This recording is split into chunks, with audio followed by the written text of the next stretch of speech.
जय श्री राधे। आइए आज आप जानेंगे भाद्रपद मास की अमावस्या तिथि कब है, इसका क्या शुभ मुहूर्त है, इसका क्या महत्व है, पितरों का तर्पण, श्राद्ध और पिंडदान कब किया जाएगा। तो ये सब जानकारी इस वीडियो के माध्यम से हम आपको बताएंगे।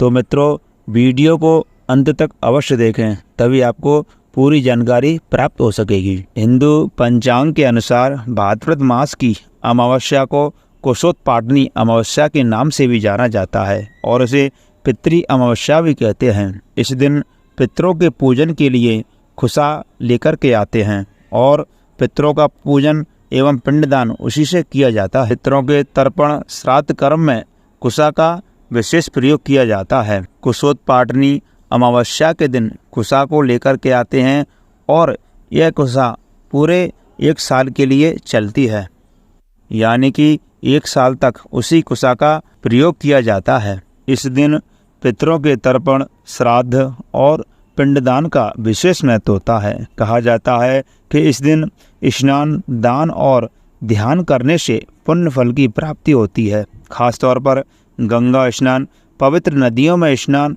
और तीर्थ स्नानों पर पूजा करने का विशेष फल मिलता है। भाद्रपद अमावस्या का धार्मिक और आध्यात्मिक महत्व है, इसलिए इस दिन लोग अपने पूर्वजों की आत्मा की शांति के लिए पूजा पाठ करते हैं और अन्न, वस्त्र, व्रत और दान का आयोजन करते हैं। यह तिथि पितरों की आत्मा की शांति के लिए अत्यंत महत्वपूर्ण मानी जाती है। भाद्रपद मास की अमावस्या पर किए गए कर्म से पितृदोष का निवारण होता है और घर में सुख समृद्धि का वास होता है। साल 2024 में भाद्रपद मास की अमावस्या तिथि 2 सितंबर को है। साथ ही अमावस्या तिथि को कुछ ऐसा होने जा रहा है जिससे भक्तों को डबल फायदा हो सकता है। सोमवार को सोमवती अमावस्या के दिन तो आप व्रत, दान, स्नान आदि से तो लाभ पाएंगे ही, साथ ही में मंगल का दिन भी आपके लिए बेहद खास होगा।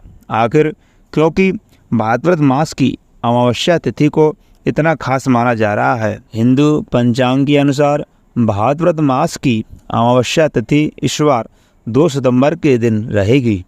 अमावस्या तिथि की शुरुआत 2 सितंबर की सुबह 5:31 पर होगी और अमावस्या तिथि का समापन अगले दिन यानी कि 3 सितंबर को लगभग 7:25 पर होगा।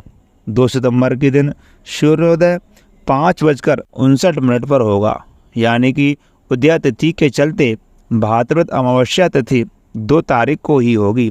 वहीं 3 सितंबर के दिन सूर्योदय 6 बजे होगा और भाद्रपद अमावस्या तिथि 7:27 तक रहेगी, यानी कि उदया तिथि की मान्यता के अनुसार मंगलवार 3 सितंबर के दिन भी अमावस्या तिथि रहेगी। मंगलवार को जब अमावस्या तिथि रहती है तो इसे भौम अमावस्या या भौमवती अमावस्या के नाम से जाना जाता है। इस बार सोमवती अमावस्या के साथ ही भौम अमावस्या का भी योग है। ऐसे में क्या कार्य करने से आपको सोमवार और मंगलवार को लाभ हो सकता है। अगर आप सोमवती अमावस्या के दिन यानी कि 2 सितंबर को भगवान शिव और माता पार्वती की पूजा करते हैं तो आपको वैवाहिक जीवन में सुख समृद्धि प्राप्त होगी। उनके साथ ही इस दिन आप पितरों के निमित्त तर्पण कर सकते हैं। ऐसा करना आपको पितृदोष से मुक्ति दिलाएगा। अगर आप चाहते हैं कि कैरियर और कारोबार के क्षेत्र में आप हमेशा सफलता पाएं तो इस दिन ज़रूरतमंद लोगों को यथासंभव दान आपको अवश्य करना चाहिए। वहीं सोमवती अमावस्या के दिन सफ़ेद चीज़ें जैसे कि दूध, सफ़ेद वस्त्र, चावल, चीनी इत्यादि का दान करने से आपको भगवान शिव की विशेष कृपा प्राप्त होगी और कुंडली में चंद्रमा भी मौजूद होता है। अमावस्या तिथि मंगलवार के दिन भी रहेगी, इसलिए 3 सितंबर को भौमवती अमावस्या के आप उपाय भी कर सकते हैं। इस दिन अगर आप हनुमान चालीसा का पाठ करते हैं तो आपके जीवन की सभी विघ्न बाधाएं दूर हो सकती हैं। विद्यार्थियों को भौमवती अमावस्या के दिन हनुमान जी की पूजा से शिक्षा के क्षेत्र में लाभ प्राप्त होता है। उसके साथ ही स्नान, दान करने से इस दिन भी आपको लाभ प्राप्त होता है। अगर आप चाहें तो किसी हनुमान मंदिर में जाकर इस दिन लाल रंग का चोला हनुमान जी को अर्पित कर सकते हैं। यह उपाय मानसिक समस्याओं से आपको निजात दिलाता है और पारिवारिक जीवन में भी आपको सुख समृद्धि प्राप्त होती है। तो मित्रों, इस बार की अमावस्या बहुत ही महत्वपूर्ण मानी जा रही है। अब बात करते हैं महत्व की। सोमवती अमावस्या के दिन स्नान दान के कार्यों का बड़ा महत्व है। धार्मिक मान्यता है इस दिन गंगा नदी में स्नान करने से पुण्य फलों की प्राप्ति होती है और व्यक्ति से जाने अनजाने में हुए पापों से मुक्ति मिलती है।